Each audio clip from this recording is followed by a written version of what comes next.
Thank you very much, Madam Speaker. And this, frankly, is shocking. We rushed an election because of the urgency of dealing with Donald Trump's tariffs and the threat that that posed to Ontario's economy. We lost 4 weeks of legislative time for the election. And then we lost another 6 weeks for the transition of the government, who was already the government. But they took 6 weeks to transition themselves back to work. And now we've been meeting for a couple of weeks this spring, Madam Speaker, and while certainly we haven't agreed on everything, I would have to give the government credit for having a pretty packed legislative agenda. But now we hear that we're going to stay home for the next 5 months. That is absolutely ridiculous. Madam Speaker, that is not a summer break. That is a democratic blackout. Plain and simple.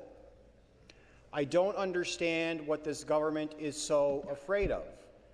If they are truly advancing the goals of economic development, if they are truly advancing the goals of reducing wait times in our hospitals, if they are truly advancing the goals of improving our education system, then they should be eager to bring those solutions to this place for debate, approval, and questioning. But, Madam Speaker, we've seen that they're not. They just want to go home. Now, Madam Speaker, just weeks ago, the Premier promised action on affordability.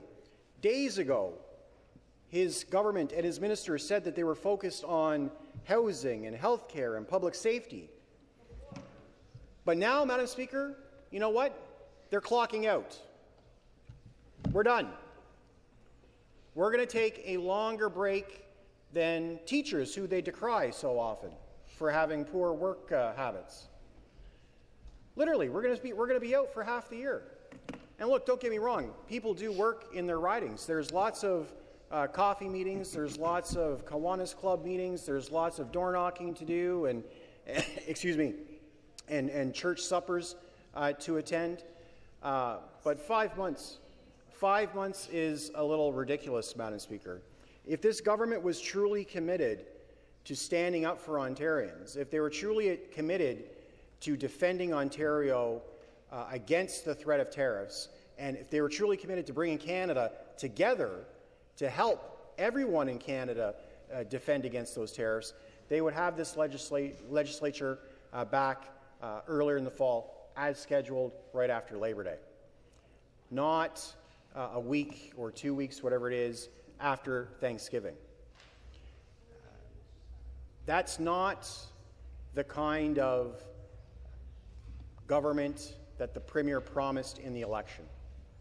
That's not the responsive, fast-acting, mobile and nimble government that the Premier said we needed to defend ourselves against Donald Trump.